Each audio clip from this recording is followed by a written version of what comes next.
Bismillahirrahmanirrahim. Assalamualaikum warahmatullahi wabarakatuh.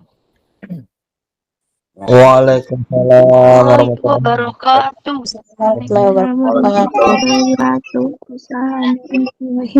Sebelumnya suara saya udah jelas ya? Jelas, Ustaz. Alhamdulillah. Taib. Alhamdulillahirabbil alamin. Alhamdulillahil jalali wal ikram al-mun'im 'alal 'ibad bi ni'amin jisam.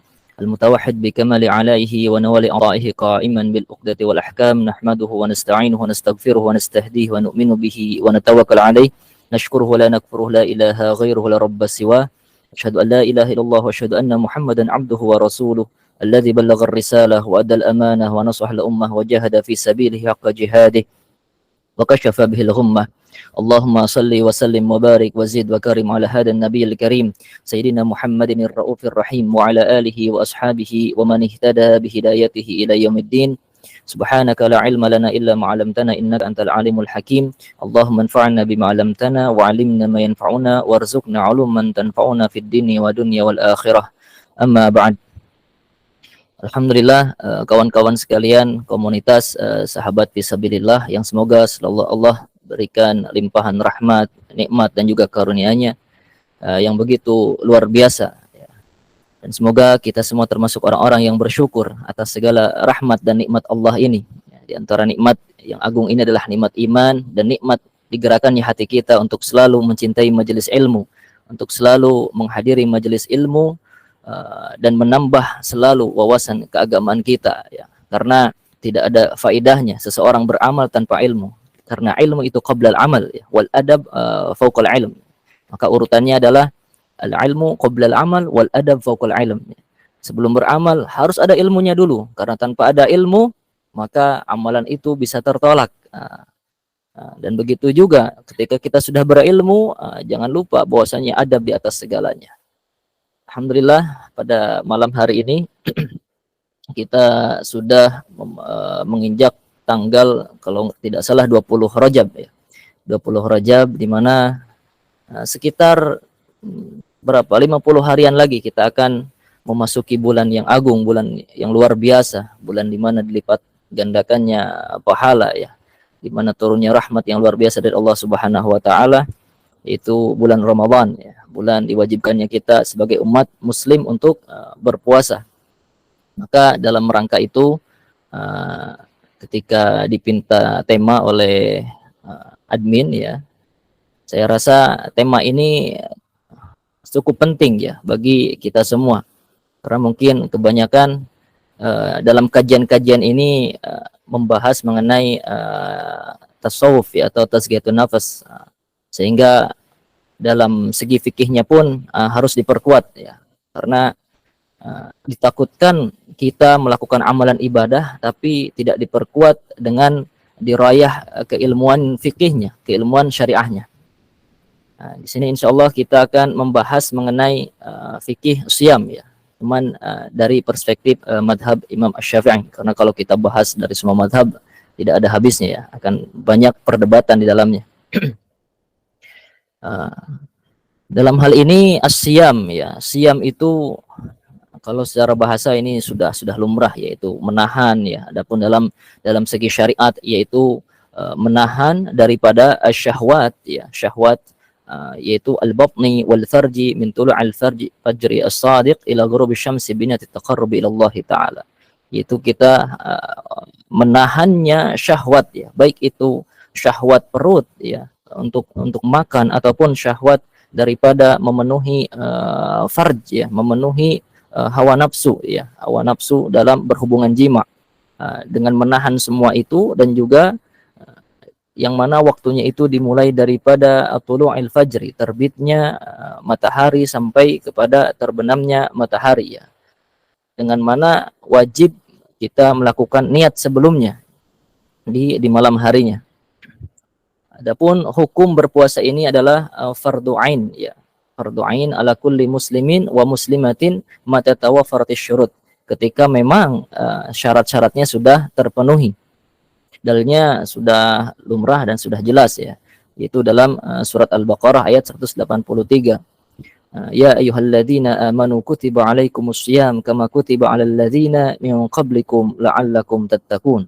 Dan dalam hadisnya juga sudah jelas, bunyal Islam ala khamsin, syahadati an la ilaha illallah wa anna Muhammadar Rasulullah wa iqamis shalah wa ita'iz zakah wa hajjil bait wa shaum Ramadan, yang mana di rukun terakhirnya ada yaitu wajib kita untuk melaksanakan puasa Ramadan. Puasa Ramadan ini bisa ditetapkan melalui ru'yatil hilal ya. Biasanya nanti akan ada dari pemerintah ya mengenai ditetapkannya awal daripada bulan Ramadan ini. Dan salah satu metodenya adalah dengan ru'yatul hilal ya. Yaitu melihat hilal ya pada akhir bulan Sya'ban. Lalu apa sih hikmah daripada disyariatkannya berpuasa? Selama ini kita mungkin sudah mengetahui hikmah-hikmah daripada berpuasa dari segi medis ya, begitu banyak hikmah-hikmahnya. Di antaranya adalah bagaimana puasa itu dapat mengurangi kadar gula dalam tubuh, begitu juga dapat mengistirahatkan usus lambung ya daripada makanan-makanan yang mana dapat meracuni tubuh kita, yaitu bisa berfungsi sebagai detox ya. Itu dalam segi medis. Tapi pada dasarnya puasa ini adalah secara hikmahnya adalah ta'abbudiyah ya, yaitu kita melaksanakannya karena memang kita menaati perintah Allah Subhanahu wa taala. Karena itulah fungsinya keimanan. Sebagaimana juga dalam salat. Maka orang beriman itu tidak perlu dulu menunggu bahwasanya dalam puasa ini ternyata ada hikmahnya yang tersembunyi di sana, baru seseorang itu melakukan puasa. Tapi seorang mukmin itu sebelum mengetahui hikmah dari suatu ibadah, dia wajib melaksanakannya. Ya, sebagai apa? Sam'an wa ta'atan ya. Kita mendengar apa yang Rasulullah sampaikan, lalu kita mentaatinya. Itulah makna iman. Maka hikmah daripada siam ini meskipun sekarang sudah banyak ya.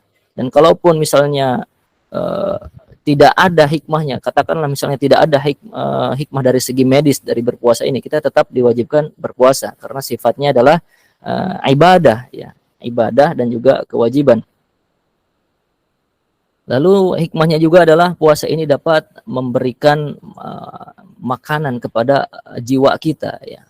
Biasanya kalau seandainya kita hanya memakan makanan berupa nasi ataupun berupa minuman ya, itu hanya akan memberikan kekenyangan semata. Tetapi dengan berpuasa justru akan memberikan makanan bagi jiwa kita, di mana dengan berpuasa dapat menahan diri kita daripada kejahatan syahwat ya, kejahatan daripada berbuat maksiat.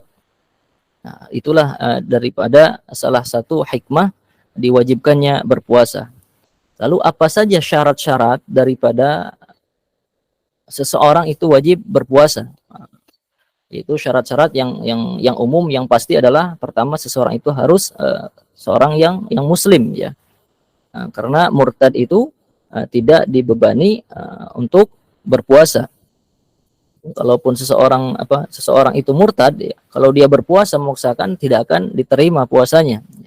Tetapi wajib bagi seorang yang murtad untuk kembali kepada agama Islam.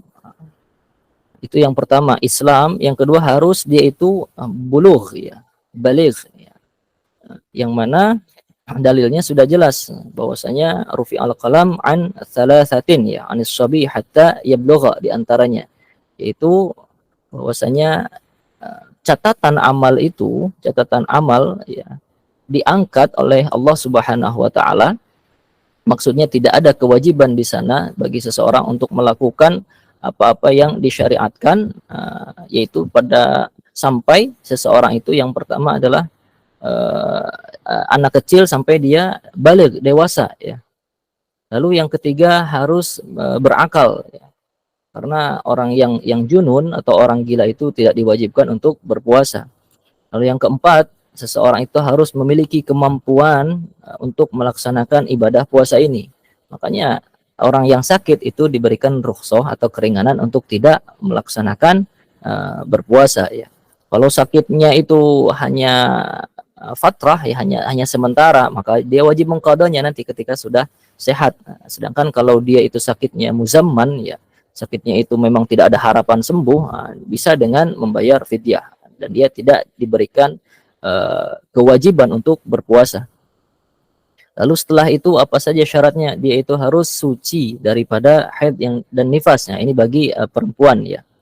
Karena orang-orang yang haid atau wanita yang haid, dia memaksakan puasa, justru itu malah menjadi dosa gitu kan. Karena orang yang haid itu diwajibkannya adalah untuk tidak berpuasa. Begitupun juga orang yang atau perempuan yang nifas ya.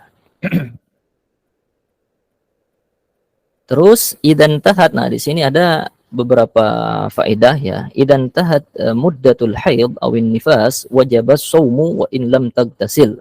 Ketika ada perempuan kasusnya, dia misalnya sudah selesai masa haidnya, selesai atau nifasnya selesai, maka dia wajib berpuasa ya setelah masa suci itu, meskipun belum melaksanakan mandi ya, mandi wajib.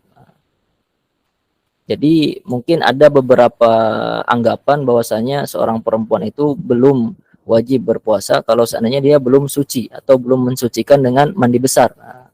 Yang mana persepsi ini salah sebenarnya. Jadi ketika sudah bersuci itu sudah awal waktu perempuan untuk melakukan kewajibannya berpuasa, atau sudah dia diberikan taklif ya, kewajiban untuk berpuasa. Tidak perlu untuk menunggu suci dulu atau mandi dulu ya. Adapun kalau seandainya seorang perempuan dia memiliki darah istihadah ya, yaitu darah yang memang keluar karena penyakit bukan karena haid, dia tetap dibebankan kewajiban untuk berpuasa. Berbeda dengan haid. Kalau haid kan dia wajib meninggalkan puasa, tapi kalau istihadah wajib untuk berpuasa. Adapun di sini apa saja sih faraidus shaum? Maksud dengan faraidus shaum adalah rukun daripada berpuasa itu. Nah, rukun berpuasa itu kalau lihat dari perspektifnya mazhab Imam Syafi'i itu ada 4 ya. Yang pertama adalah harus adanya niat. Niat ini apakah harus dilafadzkan enggak, Kak? Niat ini cukup dalam hati. Kalaupun dilafadzkan, itu untuk membantu hati kita ya supaya tidak terlupa. Makanya dianjurkan ya, ditakutkan kita lupa berniat. Maka biasanya kan kalau di kampung-kampung atau ini setelah selesai tarawih itu melafadzkan niat ya, melafadzkan niat secara bersama. Bahkan sebenarnya niat itu pun sudah sah kalau seandainya kita baru berbuka puasa ya. Misalnya seteguk minum ya, kita berbuka puasa lalu langsung berniat berpuasa setelahnya. Baru buka berarti baru maghrib ya, berbuka langsung niat berpuasa, itu sudah sah niatnya ya. Tidak perlu menunggu harus setelah tarawih. Nah, setelah itu apa saja sih syarat syarat daripada niat ini? Jadi yang pertama rukunnya kan niat dalam berpuasa ini. Nah, dalam niat ini pun ada syarat-syaratnya. Yang pertama syarat niat berpuasa itu dia harus ini puasa wajib ya, puasa Ramadan ini harus dilakukan pada malam hari sebelum terbitnya matahari di waktu subuh. Wa tasihu min ghurubi syamsi hatta tulu'il fajri, seperti yang sudah disampaikan. Meskipun baru adzan maghrib itu sudah bisa ya, sudah sah itu berniat untuk berpuasa untuk esok harinya. Lalu yang kedua syaratnya harus melakukan harus menetapkan ya jenis puasanya. Misalnya ayanwi annahu shaim an Ramadan ya. Makanya nawaitu shaum Ramadan misalnya ya, saya berniat berpuasa Ramadan. Jadi jangan sampai tidak ditentukan ya, puasa apa ini? Bisa saja puasa nadar atau puasa yang lainnya. Terus harus at-tikrar ya. Yanwi li kulli yawmin min ayyami Ramadan fa kullu yawmin ibadatun mustaqillah. Nah, ini dalam madhab kita, madhab Asy-Syafi'i ini adalah harus dilakukan pengulangan setiap harinya. Jadi hari pertama harus niat, terus di hari keduanya harus niat juga, hari ketiga niat, sampai 30 hari berikutnya. Meskipun memang ada untuk kehati-hatian mungkin ya di sebagian masyarakat kita ada yang ittiba' li Imam Malik ya, mengikuti madhab atau pandangan Imam Malik yang boleh mengumpulkan dari 30 hari Ramadan itu dengan satu niat saja pada malam awal Ramadan ya. Itu memang ada yang berpendapat sedemikian. Tapi kalaupun kita wajib untuk kalau seandainya mengikuti mazhab Syafi'i wajib untuk mengikuti berniat setiap harinya. Lalu di sini ada beberapa permasalahan ya. Kalau seandainya ada seseorang dia itu ragu, orang berpuasa dia itu ragu ketika dalam berniat ya. Apakah dia itu niat sebelum fajar atau dia itu niat setelah fajar? Ini ada keraguan dalam hatinya. Tadi saya baca niat itu misalnya pas sebelum subuh atau setelah subuh ya. Ada ragu. Gimana hukum puasanya orang seperti itu? Nah, di sini dikatakan bahwasanya puasanya itu kalau dia itu ragu maka tidak sah ya. Tidak sah puasanya. Lalu idza lam ya'lam hal alaihi qada'u siyami Ramadan awil kafarah fanawa shaman wajiban alaihi sahha. Adapun dalam permasalahan lain misalnya kalau seseorang dia tidak mengetahui ya dia itu memiliki kewajiban ya, kewajiban puasa. Baik itu puasa qada ya, puasa qada Ramadan atau puasa kafarah misalnya atau puasa nazar. Puasa kafarah ini adalah puasa hukuman ya. Puasa hukuman bagi seseorang yang melanggar. Dia itu bingung. Sebenarnya dia itu punya kewajiban puasa qada Ramadan atau puasa kafarah ya. Tapi dia yakin dia punya kewajiban untuk mengganti puasa itu.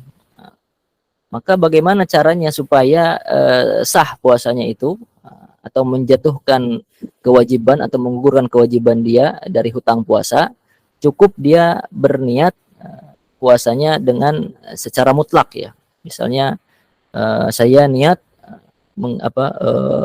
puasa wajib, tapi tidak menyebutkan ya misalnya puasa wajib qada Ramadan atau puasa wajib nazar. Jadi diumumkan niatnya sehingga bisa menggugurkan. Tapi kalau seandainya dikhususkan, misalnya saya niat puasa wajib qada Ramadan, ternyata dia itu sebenarnya memiliki kewajiban puasa nazar atau puasa kafarah, maka tidak sah puasanya. Maka untuk cari aman tidak perlu ditentukan ya niat puasanya. Cukup yang ditentukan itu adalah niat puasa wajibnya saja.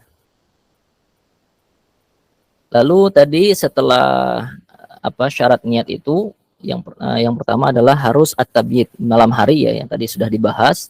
Adapun yang kedua tadi yang pertama adalah rukun ya. Rukun itu niat ya. Lalu yang kedua rukun daripada berpuasa ini adalah al-imsak anil akli wasyurb. Itu harus kita menahan diri daripada minum dan juga makan ya. Karena apa? Firman Allah Subhanahu wa taala mengatakan wa kulu washrabu hatta yatabayyana lakumul khaytul abyadu minal khaytil aswadi minal fajr tsumma atimmus shiyama ilal lail. Bahwasanya batasannya itu adalah dari mulai terbitnya matahari sampai terbenamnya matahari. Menahan daripada minum dan juga makan. Adapun kalau seandainya seseorang itu makan karena lupa ya maka itu ma'fu anhu ya, dimaafkan. Hanya saya jangan diteruskan, ketika lupa jangan diteruskan gitu. Lalu setelahnya adalah ada al-imsak anil jima' ya. Jadi yang pertama tadi niat, yang kedua adalah menahan daripada makan minum, yang ketiga yaitu harus menahan diri daripada jima' ya atau melakukan hubungan suami istri. Adapun yang keempat adalah menahan daripada untuk tidak muntah secara sengaja. Karena ketika melakukan muntah secara sengaja itu dapat membatalkan puasa ya. Adapun kalau muntahnya karena mabuk perjalanan misalnya ya ataupun karena sakit, itu tidak membatalkan. Lalu selanjutnya setelah kita mengetahui rukun daripada berpuasa, lalu apa saja sih yang membatalkan puasa itu?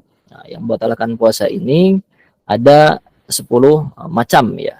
Yang pertama adalah ketika ada sesuatu yang masuk kepada rongga ya. Atau seseorang memasukkan sesuatu ya, suatu benda ya, baik itu makanan ataupun bahkan pasir pun seperti itu ya. Memasukkan dengan sengaja kepada rongga jauh ya, jauh itu rongga ya. Atau kepalanya Maksudnya apa sih rongga ini? Rongga ini dimaknai oleh Syekh Hisham Kamil, yaitu al-fam wal uzun wal anf wa halaqat ad-dubur ya. Itu yang pertama, jauf itu adalah mencakup mulut, hidung, telinga, dan juga lubang daripada anus ya. Itu yang disebut dengan jauf. Apabila ada sesuatu yang masuk ke rongga itu, maka dapat mengakibatkan batal puasanya. Lalu bagaimana kalau seandainya ketika puasa ternyata kita istinsyak ya, memasukkan air ke hidung, apakah itu batal? Nah, di sini Rasulullah dalam hadisnya itu bahwasanya seseorang itu disunnahkan untuk istinsyak sampai ayyubaligha fil istinsyak ya, kecuali kalau dia itu puasa. Disunahkan untuk ketika kita memasukkan air ke hidung itu ketika wudhu ya, untuk sampai sebisa mungkin dalam gitu kan, kecuali ketika dia berpuasa. Berarti hukumnya ketika dia berpuasa tidak boleh sampai masuk ke dalam batasan ini. Ada yang memaknai bahwasanya ketika memasukkan air ke hidung sampai batas istilahnya itu ya, suka perih gitu kan kalau masuk sampai dalam itu. Nah, kalau sudah batasnya itu tuh membatalkan puasa. Tapi kalau hanya sebatas ini misalnya tidak sampai mengakibatkan masuk ke dalam ya, itu masih sah puasanya. Lalu misalnya ada kalau memasukkan sesuatu ke dubur ya, ada obat kan khusus, misalnya obat demam ya untuk anak itu dimasukkan lewat dubur. Adapun untuk dewasa juga ada. Nah, kalau seandainya sampai masuk meskipun lewat dubur ya, lewat anus, itu dapat membatalkan puasa. Begitu juga kalau melakukan huknah ya. Huknah itu menyuntikkan suatu ya ke fisabilain ya, fi ahadis sabilain, dari lubang kemaluan atau lubang anus. Lalu selanjutnya yang membatalkan itu adalah muntah secara disengaja. Begitu juga melakukan wat'u ya, amdan fil farj. Itu berhubungan jima ya di bulan Ramadan. Ini bukan hanya membatalkan tapi juga jadi menyebabkan seseorang itu wajib untuk mengkafarat ya, membayar kafarat. Lalu di sini al-inzal an mubasyarah ya. Maksudnya apa? Keluar air mani karena mubasyarah ya, karena berhubungan jima ya. Bil mubasyarah. Seperti mubasyarah ini bisa juga diartikan mukaddimah ya, mukaddimah jima, seperti foreplay ya. Bagi yang sudah bersuami istri mungkin ketika melakukan ciuman ya atau foreplay ya, lalu ternyata keluar spermanya. Nah, ini dapat membatalkan puasa. Lalu di sini bagaimana kalau seandainya seseorang dia membayangkan sesuatu yang dapat memicu syahwatnya ya. Lalu ternyata sampai keluar spermanya. Bagaimana hukumnya? Batalkah puasanya atau tidak? Nah, di sini Syekh Hisham mengatakan hukumnya itu seperti hukum orang yang bermimpi. Ternyata kalau ada seseorang dia membayangkan berhubungan badan misalnya ya, lalu ternyata sampai keluar air mani, itu tidak membatalkan puasanya. Karena hukumnya sama seperti orang yang tertidur, dia bermimpi lalu keluar air mani, itu tidak membatalkan puasanya. Tetapi wajib tetap untuk melakukan mandi ya, al-ghusl. Lalu yang membatalkan puasa juga ini khusus perempuan, yaitu haid ya. Haid pada siang hari di bulan Ramadan. Begitu juga nifas ya. Lalu begitu juga orang yang waras ya, ternyata tengah hari tiba-tiba gila. Nah, orang yang gila ini, kegilaannya itu dapat membatalkan puasanya. Lalu selanjutnya apa? Orang keluar daripada agama Islam atau menjadi kafir tiba-tiba ya. Di siang hari tiba-tiba dia menjadi kafir karena disogok Indomie misalnya kan.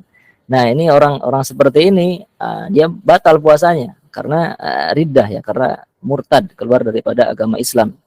Begitu juga perempuan yang hamil udah 9 bulan ya kan. Ternyata dia memaksakan dia puasa, mampu puasa gitu. Tapi ternyata di sore harinya udah keluar bayinya gitu kan, atau lahiran. Nah, lahirannya dapat membatalkan puasa.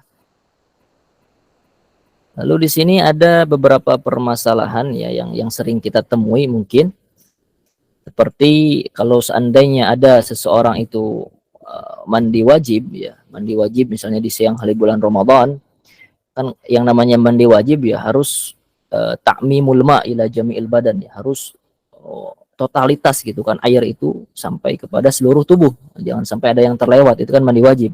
Lalu bagaimana kalau mandi wajib ini di tengah hari bulan Ramadan misalnya? Nah, lalu ternyata air itu masuk ke telinga. Fala yuftiru shaim li wujubi ghusli batinil udun wa zahirihi bi khilafi ghusli sunni fa innahu yuftir. Jadi kalau seandainya seorang memiliki kewajiban mandi ya karena mungkin mimpi basah ya, atau tadi karena mikir yang aneh-aneh lalu keluar air mani, ya, dia wajib mandi dan membasuh telinga ya, dalam batin udun itu dalam daun telinga ya. Misalnya airnya ternyata sampai masuk gitu kan. Nah, ini tidak membatalkan puasanya karena ini kewajiban dia untuk mandi ya. Berbeda kalau seandainya dia hanya mandi biasa sampai berlebihan masuk, nah itu dapat membatalkan. Lalu bagaimana kalau seseorang ngumpulin air ludah ya dulu ditelan, apakah batal atau tidak? Nah, di sini katanya bal urriqi jaizun li su'abati taharruz minhu. Kalau menelan air ludah itu ya tidak batal lah karena emang sulit gitu kan. Masa harus dibuang terus air ludah? Amma law ikhtalata bidamin wa bala'ahu sha'im fa innahu yuftir. Tapi kalau seandainya mungkin ya kena kejedot pintu ya, lalu ternyata berdarah gusi atau bibir kita, lalu masuk bercampur dengan rik itu air ludah, lalu ketelan, nah itu baru membatalkan puasa. Lalu di sini ada juga permasalahan kalau ada seseorang akala au syariba wa huwa yadhunnu anna al-fajra lam yu'adzan lahu. Ada seorang dia makan minum gitu kan, mungkin karena telat bangun sahurnya, dia makan minum lalu dia ngira bahwasanya belum adzan fajar ya, belum adzan subuh. Thumma yatabayyan annahu akhta'a wa anna al-fajra udzina lahu فهو مفطر وعلى الإمساك والنهار ويجب القضاء وكذلك من أخطأ وأكل أو شرب قبل أذان المغرب. Ini mungkin sering ya, ada beberapa kasus orang yang telat sahur lalu dia makan minum dianggapnya belum azan ya, dia mungkin anggapannya belum azan, ternyata sudah masuk waktu subuh. Ketika dia sudah mengetahui, misalnya dia udah yakin tadi itu dia sahurnya itu sebelum adzan subuh. Ternyata setelah jam 6 dia ngecek di aplikasi, ternyata dia makan dan minum setelah lewat waktu subuh, misalnya lebih semenit lah dari adzan subuh. Maka puasanya batal, tapi wajib dia untuk menahan daripada minum dan makan sampai maghrib ya. Dia tetap wajib untuk menahannya. Dan juga wajib untuk qada ya, untuk mengqada puasanya itu, seperti itu. Atau mungkin kalau di Indonesia ya suka ini azannya kan nggak serempak gitu kan, kadang di beberapa kampung itu. Makanya dulu ada syekh saya dari Yaman pas ke Indonesia bingung gitu kan, ini kok di Indonesia adanya beda-beda gitu, kampung ini adanya jam sekian, kampung lain adanya jam sekian gitu. Nah kadang suka ada keraguan ketika minum, ini adzan udah bener belum gitu kan, atau ada yang kecepatan gitu. Nah, biasanya seperti itu. Lalu ternyata ketika adzan yang pertama itu ternyata benar-benar sudah masuk waktu subuh. Lalu setelah kita minum karena nyangka ini mah adzannya yang suka kecepatan gitu kan.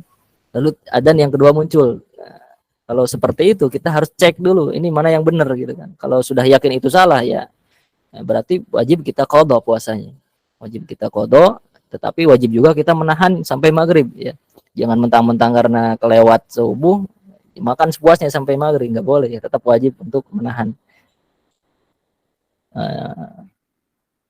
Lalu man la yajibu al-imsak walakin yusan. Nah, di sini ada juga beberapa tambahan ya, poin tambahan. Ada orang yang tidak diwajibkan untuk berpuasa ya. Dia tidak wajib untuk berpuasa, tetapi sunnah saja berpuasa. Tapi ini pada bulan Ramadan gitu. Nah, siapa saja orang-orang ini ya? Yang pertama adalah orang yang melakukan safar ya di bulan Ramadan. Nah, jadi dia orang melakukan safar, lalu ternyata dia sudah sampai di tujuannya ya. Maksudnya sudah sampai di tujuan lalu bermukim di sana. Dan kebetulan sampainya itu di sore harinya atau mungkin di tengah hari bulan Ramadannya. Nah, maka dia itu disunahkan untuk menahan ya, untuk menahan. Maksudnya menahan ini berpuasa dilanjutkan sampai maghrib, tapi dia tidak diwajibkan. Nah, berarti boleh dia makan gitu. Begitu juga orang yang hamil, orang yang menyusui ya. Jadi kan ada hamil dan menyusui ini ada rukhsah ya, ada keringanan diperbolehkan untuk makan dan juga minum. Kalau apa? Syaratnya kalau dia khawatir bahwasanya dengan puasa ini dapat membahayakan dia atau membahayakan bayinya. Nah, tapi kalau seandainya dia tidak ada kekhawatiran akan bayinya ataupun dirinya gitu kan. Dia tetap gitu kan apa ada kebolehan dia untuk makan atau minum. Hanya saja disunnahkannya dia untuk berpuasa ya, menahan ya. Begitu juga ada as-sobi idza balag. Misalnya ada anak kecil ya, usianya eh, berapa misalnya laki-laki 14 tahun ya 14 tahun misalnya 14 tahun berapa tuh 12 bulan kurang berapa jam gitu ya. Nah dia pas baliknya itu di tengah hari bulan Ramadan. Nah, maka disunahkan bagi anak itu untuk menahan ya tidak makan dan minum ya dari mulai dia balik tengah Ramadan itu sampai maghrib. Tapi tidak wajib. Nah, sebenarnya pembahasan puasa ini begitu banyak ya, cuman dikarenakan waktunya sempit, mungkin insyaallah di lain kesempatan atau di lain waktu kita akan membahas kembali ya mengenai bab saum ini. Wabillahi taufiq wal hidayah. Nafa'anallahu wa iyyakum ajma'in. Wassalamualaikum warahmatullahi wabarakatuh.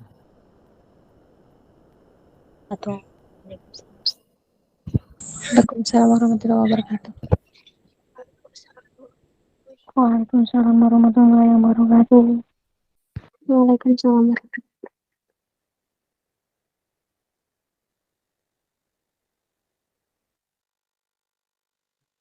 Waalaikumsalam warahmatullahi wabarakatuh. Afwan, Ustaz, saya izin ambil alih ya. Perkenalkan, saya Atma. Masya Allah, tabarakallah.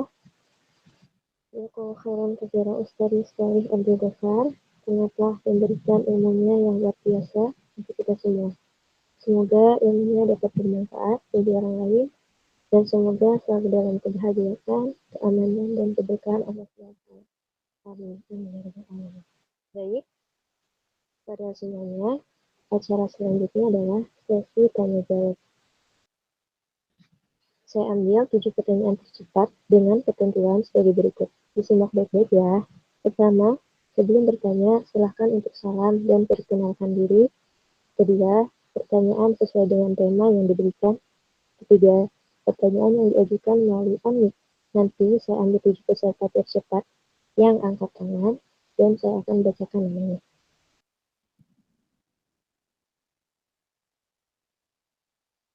Baik, untuk yang ingin bertanya, silakan untuk mengangkat tangan.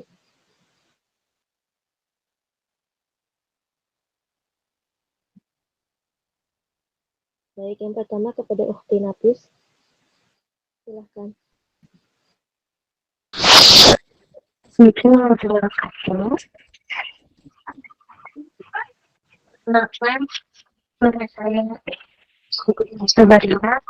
Izin bertanya, kalau kita menelan tulusnya sih,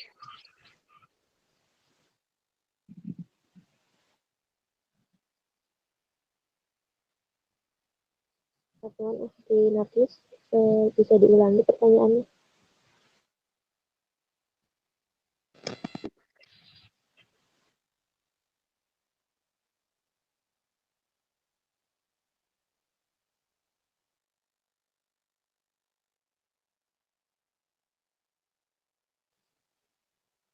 Baik, saya alihkan kepada Ukhti Isma. Kepadanya saya persilakan. Afwan, apakah suara saya kedengaran?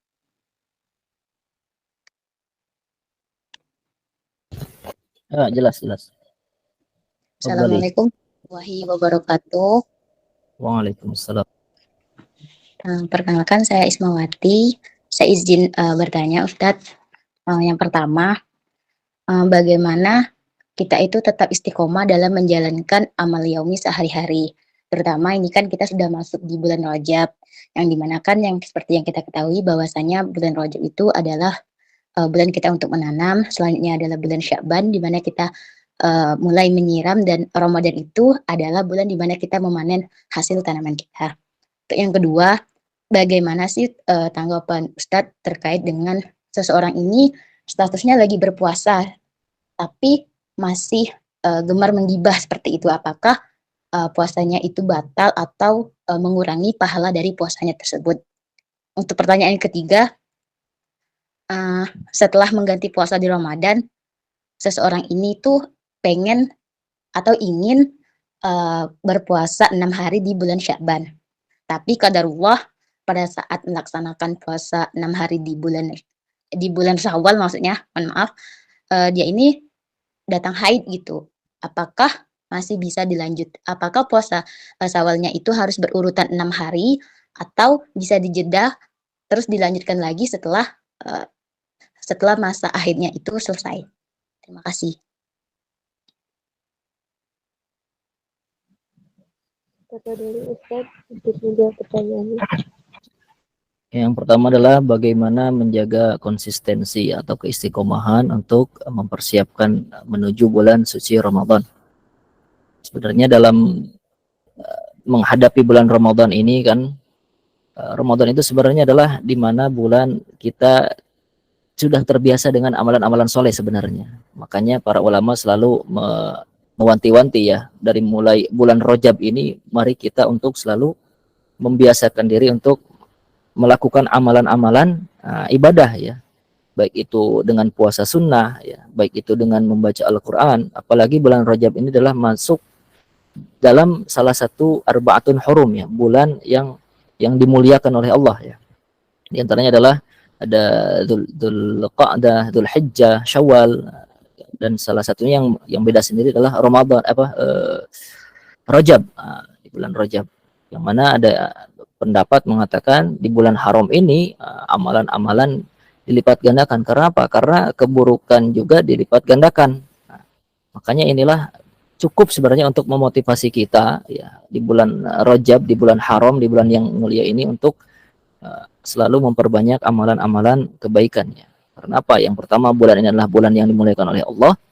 Yang kedua, bahwasanya kita yakini bahwasanya di bulan ini juga segala amal kebaikan kita insya Allah akan dilipat gandakan ya. Karena seperti orang yang melakukan ibadah ya di masjid biasa dengan di Masjidil Haram tentunya berbeda gitu kan. Karena apa? Masjidil Haram adalah tempat yang dimuliakan oleh Allah Subhanahu wa taala ya, yang berikan keutamaan oleh Allah Subhanahu wa taala. Begitu juga di bulan-bulan itu ada bulan yang Allah berikan keutamaan sehingga melakukan amal kebaikan di dalamnya itu dapat memiliki nilai tersendiri.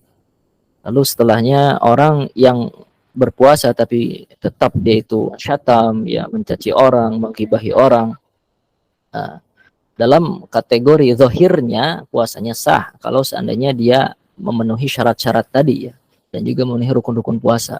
Hanya saja dalam batiniahnya ya, dalam amalan batinnya itu dia belum bisa menjaga diri ya, belum bisa menahan diri daripada syahwatnya, belum bisa menahan diri daripada menyakiti orang, maka amalan puasanya ya tentunya gugur ya. Tapi dalam secara menggugurkan kewajiban puasanya itu sudah sah. Lalu yang terakhir, bulan Ramadan, apa tadi pertanyaan terakhir? Afwan. Ustadz, misalnya nih di bulan Syawal ini saya itu pengen puasa 6 hari gitu kan, tapi Oh iya, udah masuk. Ingat. iya, iya. mengenai tatabu'u shaum ya, tatabu'u siyam sunnati Syawal. Apakah harus berurutan puasa Syawal itu atau tidak? Di sini kan man utbi'a summa utbi'a sitan min Syawal ya. Barang siapa yang berpuasa Ramadan selama 30 hari lalu diikuti dengan 6 hari bulan Syawal. Nah, di sini ada yang berpendapat bahwasanya sitan min Syawal maksudnya tatabu, harus berurutan. Tapi ada juga yang mengatakan tidak perlu berurutan, yang penting 6 hari selama masih dalam kategori bulan Syawal.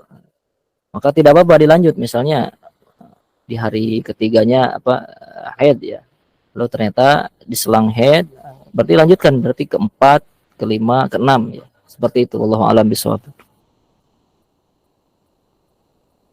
Syukran Ustadz atas jawabannya. Afwan.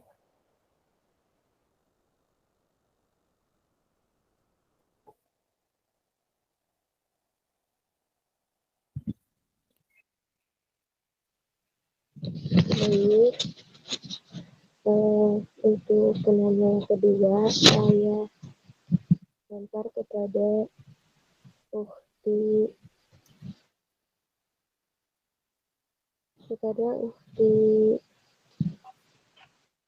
kepada Akhi Bambang, dipersilahkan.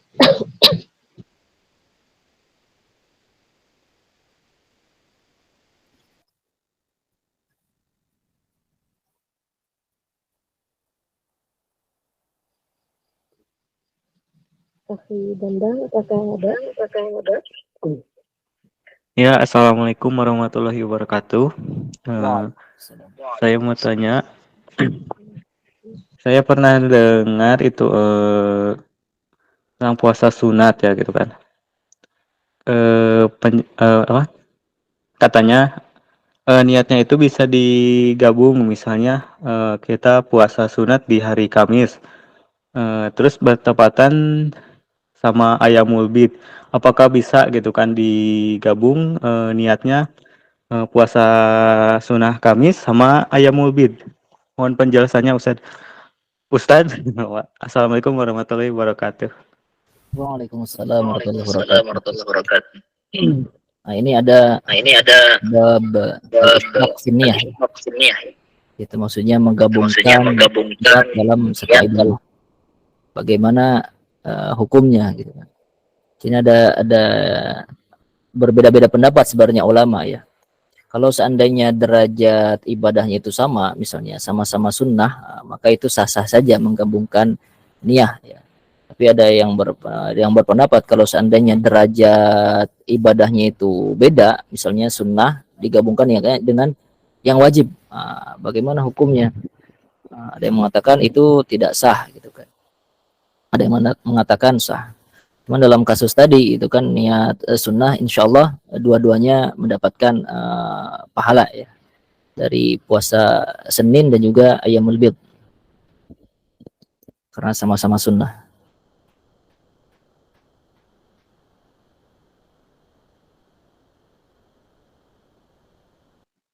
Ustaz atas jawabannya.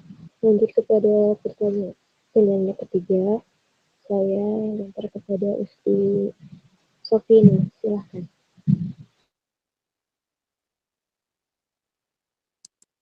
Ya, bismillahirrahmanirrahim. Assalamualaikum warahmatullahi wabarakatuh. Waalaikumsalam warahmatullahi wabarakatuh. Ustadz, izin bertanya, bagaimana kalau sudah memasuki bulan Ramadan, tapi belum mengkodok puasa yang tahun lalu, itu bagaimana puasa Ramadannya, itu bagaimana, mohon penjelasannya. Terima kasih. Assalamualaikum warahmatullahi wabarakatuh.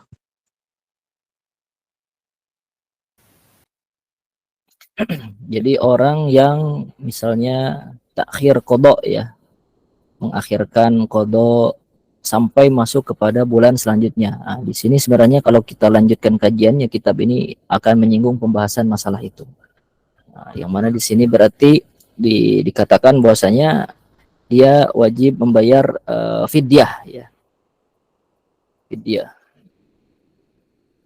Jadi dia wajib mengqadha dan juga wajib untuk membayar fidyah. Fidyahnya 1 mud ya. 1 mud itu berarti 600 gram. Di sini dimaknai 600 gram makanan pokok, berarti 600 gram beras ya. Sesuai dengan jumlah dia bolong puasanya waktu itu ya yang dikodok. Jadi kodoknya wajib tetap, tapi juga wajib bayar fidyah. Lalu seandainya sampai dia di bulan selanjutnya tidak dikodok lagi, ketemu Ramadan lagi, berarti jadi double nanti. Jadi 2 mud ya, berarti 6 kali 2 berapa tuh? 12 ya, berapa? 1.200 gram ya. Lalu misalnya tidak dikodok lagi sampai ketemu Ramadan ketiga, terus aja gitu berlipat ganda. Dan tetap wajib qada puasa dengan membayar mud. Seperti itu, wallahu a'lam bishawab.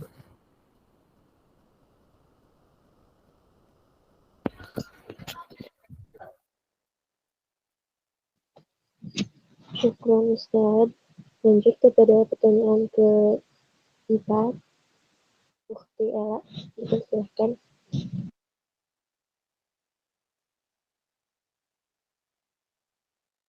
Assalamualaikum warahmatullahi wabarakatuh. Sebelumnya izin memperkenalkan diri, nama saya Ella. Izin bertanya Ustadz, bagaimana caranya kita mengetahui atau apa saja sih tanda-tanda bahwa puasa kita itu diterima oleh Allah Subhanahu wa taala? Terima kasih. Wassalamualaikum warahmatullahi wabarakatuh. Assalamualaikum warahmatullahi wabarakatuh. Ini tanda-tanda bahwasanya puasa kita diterima oleh Allah Subhanahu wa taala. Masalah diterimanya amalan itu sebenarnya adalah hak prerogatifnya Allah gitu kan. Tapi kita bisa kiaskan kepada amalan haji ya.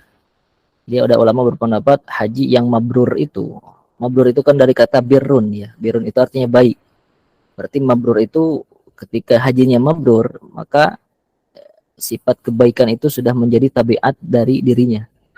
Maka orang yang hajinya benar gitu diterima oleh Allah, maka akan merubah sifatnya dari yang tadinya mungkin dia itu julid menjadi orang yang ramah gitu kan. Dari yang sebelum haji itu dia orangnya kikir, tapi setelah haji jadi orangnya baik gitu kan, senang bersedekah. Maka ini ada yang berpendapat menjadi tanda-tanda hajinya diterima oleh Allah Subhanahu wa taala. Maka kalau kita kiaskan kepada berpuasa ya, sebagai ijtihad saja mungkin ya. Ciri-ciri orang yang amalan puasanya diterima adalah ketika puasanya itu dapat membentuk karakternya menjadi pribadi yang lebih baik. Nah, ini adalah salah satu diterimanya puasa seseorang tandanya. Wallahu a'lam bishawab.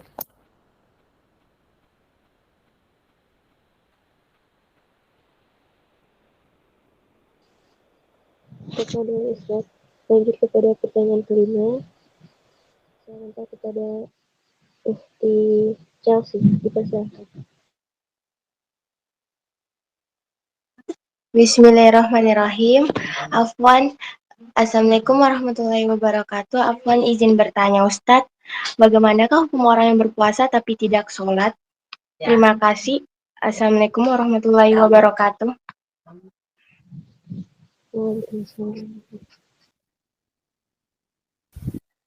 Nah, ini perlu dirinci dulu, sholat apa? Sholat wajib apa sholat sunnah?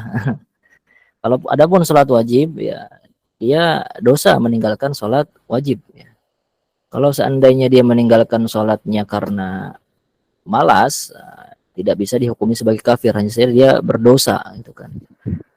Tapi kalau seandainya dia meninggalkan dengan sengaja, maka berarti dia bisa sampai masuk kepada derajat kafir, dan orang yang murtad tadi dapat membatalkan puasa. Seperti itu. Tapi kalau seandainya dia hanya karena malas saja, ya puasanya sah ya. Puasanya sah, hanya saja dia berdosa karena meninggalkan sholat, karena dia masih dianggap sebagai muslim. Wallahu a'lam bishawab. Syukur Ustaz. Lanjut kepada pertanyaan ke-6. Saya kasih kesempatan kepada Ukti Nia. Silakan.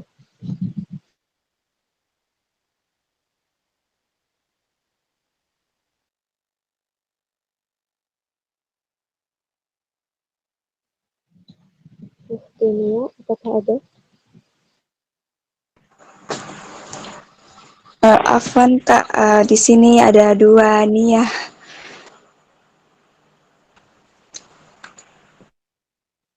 ini ya. Siapa dulu, Kak?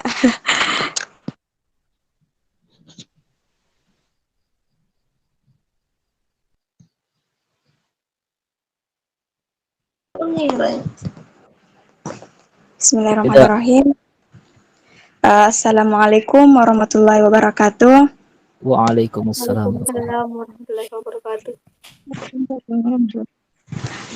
Afwan Ustadz ingin bertanya, mungkin pertanyaannya mudah Ustadz, tapi saya belum mengetahuinya, makanya Ana bertanya. Afwan Ustadz, mengapa setiap tahun bulan suci Ramadan itu bulannya berbeda-beda? Setiap tahun misalnya tuh Ustadz, tahun dulu kan itu bulan suci Ramadannya bulan 4, dan tahun ini bulan suci Ramadannya bulan 3. Itu sih pertanyaannya Ustadz. Afwan, terima kasih. Assalamualaikum warahmatullahi wabarakatuh. Waalaikumsalam warahmatullahi wabarakatuh. Mengenai bulan Ramadan kenapa berbeda-beda ya?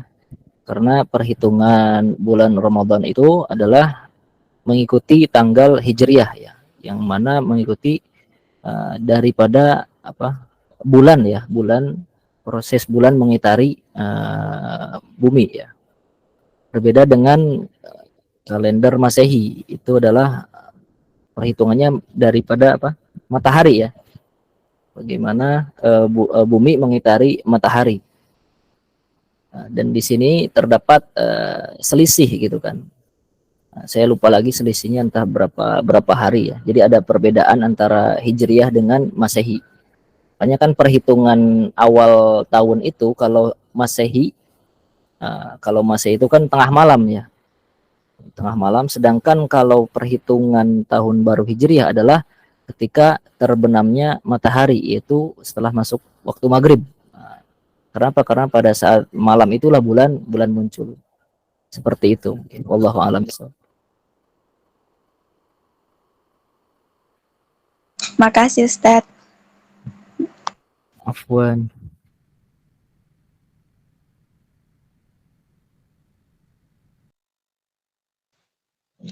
Syukur Ustaz, lanjut.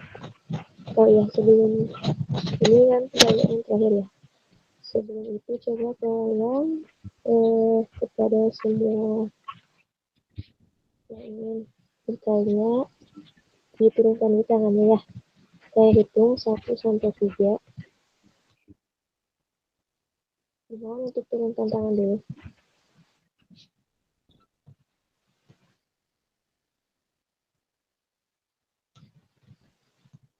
Saya hitung 1 sampai 3 ya. 1, 2, 3. Silahkan.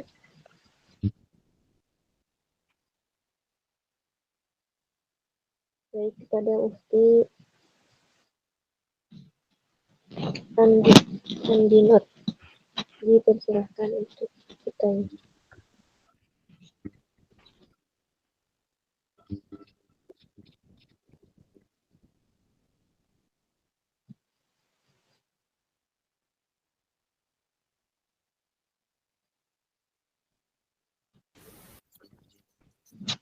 Apakah ada Ufti Andinot?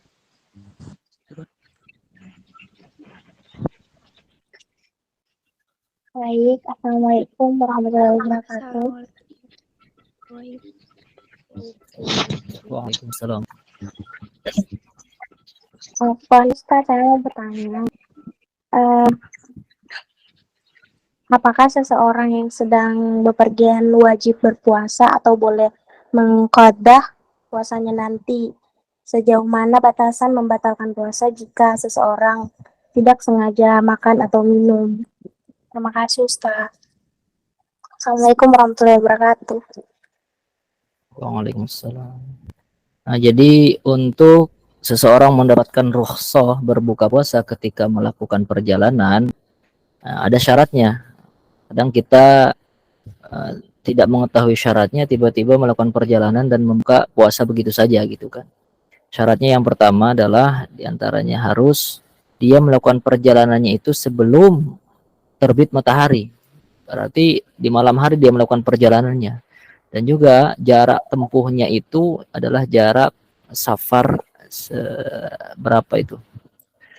sekitar 84 atau 85 kilo ya. 85 kilo jaraknya.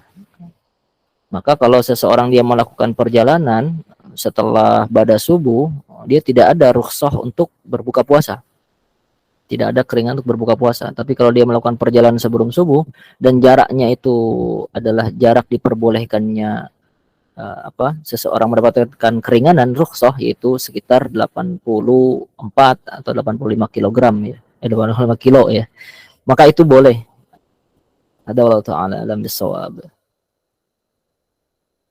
Makasih Ustadz.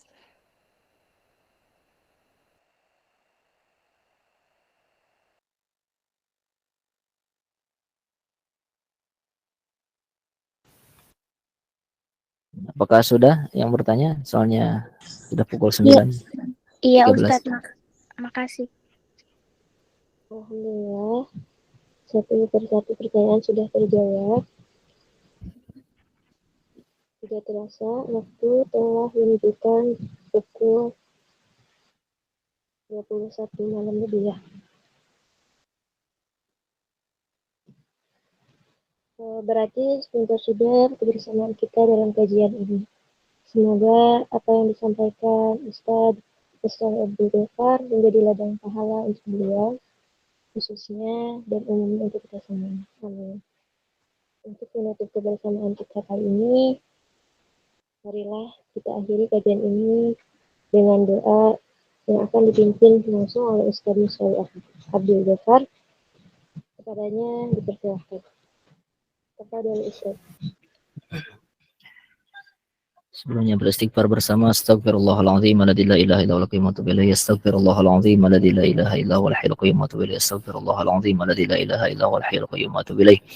Alhamdulillahirabbil alamin, hamdan na'amin, hamdan syakirin, hamdan yuafi ni'amahu wa yukafi mazidah. Ya rabbana lakal hamdu kama yanbaghi li jalali wajhikal karim wa 'azimi sultanik. Allahumma anfa'na bima 'allamtana wa 'allimna ma yanfa'una warzuqna 'ilman tanfa'una fid dunya wa dunya wal akhirah. Allahumma barik lana fi Rajab wa Sya'ban wa balighna Ramadan. Allahumma a'inna ala dzikrika wa syukrika wa husni ibadatika ya Allah. Allahumma bi'izzatika wa jalalika. Allahumma ansur ikhwana al-muslimin al-mustad'afina fi Palestin. Allahumma ayyid juyushahum wa wahid saffahum wa sadid ramyahum waktub lahum an-nasr wal fatha ya ilahal alamin. Rabbana atina fid dunya hasanah wa fil akhirati hasanah wa qina adzaban nar. Subhana rabbika rabbil izzati amma yasifun. Wassalamun alal mursalin walhamdulillahi rabbil alamin.